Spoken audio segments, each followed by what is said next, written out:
FBI operation ended in dozens arrested, including police officers, sheriff's deputies, and 2 sheriffs. 3,200 violent gangs and drug dealers have been taken off the streets. Off the streets. Now, Director Patel and all of these agencies have also been working so hard on getting the leadership. But we are getting all the gang members off the streets and the drug dealers, Sinaloa, CJNG, MS-13, and more, TDA.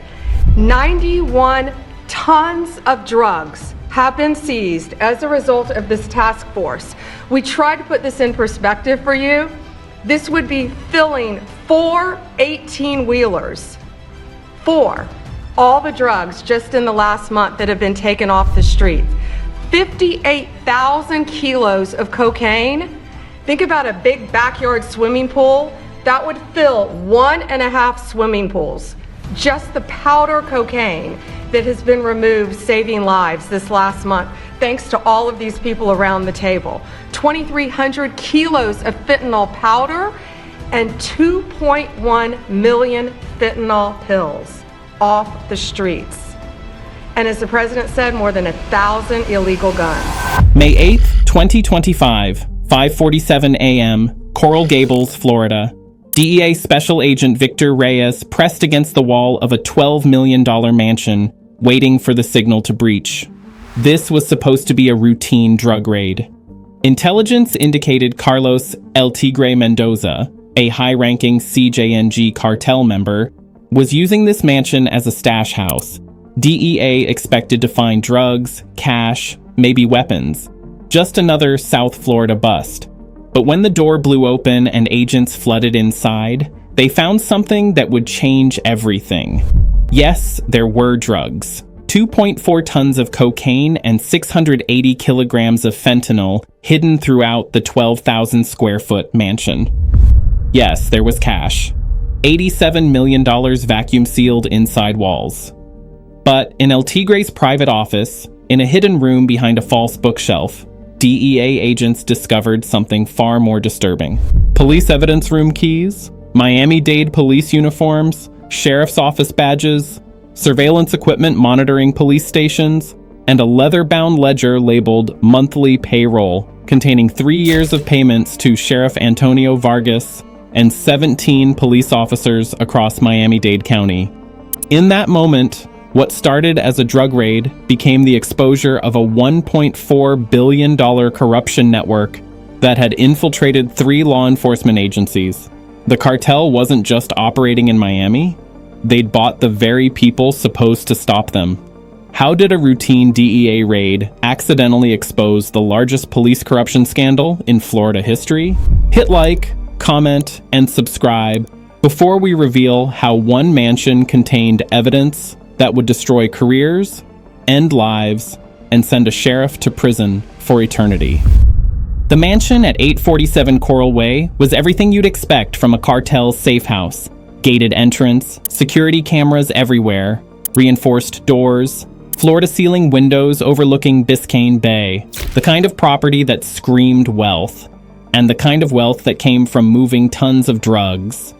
DEA had been watching Carlos Mendoza for 8 months.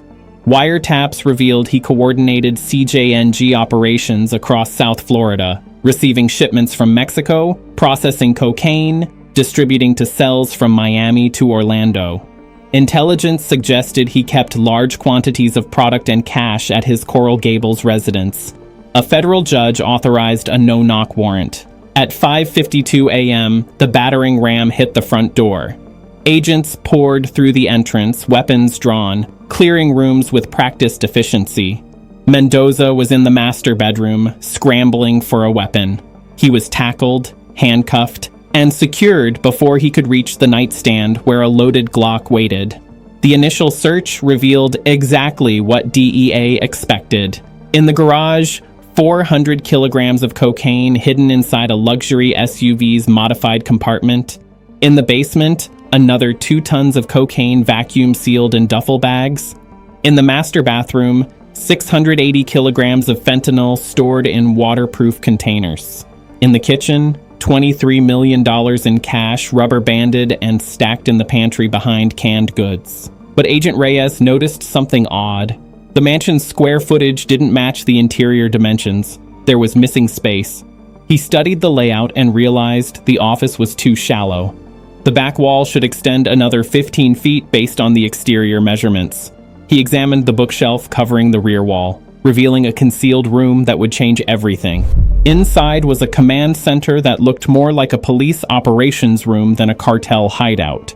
3 computer monitors displayed live feeds from cameras positioned outside Miami-Dade Police Headquarters, the Miami Police Department's main station, and the county sheriff's office.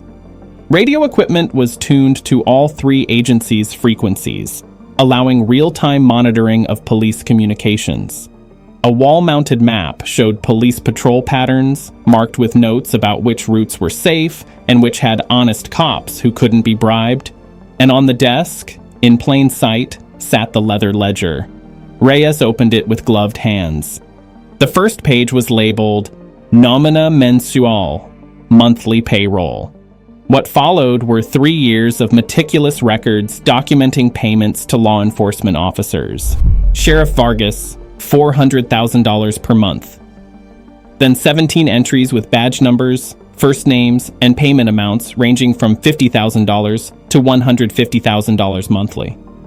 Each entry included notes, raid warnings, evidence disposal, witness intimidation, escort services. The ledger totaled $3.2 million in monthly bribes. Over 3 years, the cartel had paid $115 million to corrupt the very people supposed to stop them, but it got worse. Reyes found a box containing police department property, evidence room keys from Miami-Dade Police, official uniforms, spare badges, and body cameras. He found encrypted phones with text message threads between Mendoza and people identified only by badge numbers. Within 3 hours, FBI agents from the Miami field office had secured the mansion as a federal crime scene. The DEA drug seizure suddenly became secondary to the corruption evidence.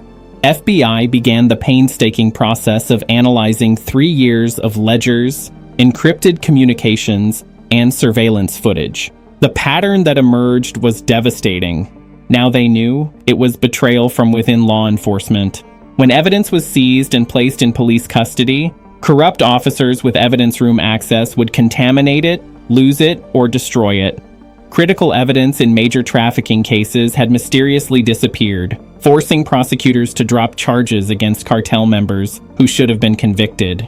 When witnesses agreed to testify against the cartel, corrupt officers would access witness protection records and provide addresses to CJNG enforcers. The ledger contained 8 entries marked "Witness Eliminated" with dates and addresses. FBI cross-referenced these with unsolved murders over 3 years. 8 people who'd agreed to testify against CJNG had been killed within weeks of giving statements to police. The officers had signed their death warrants.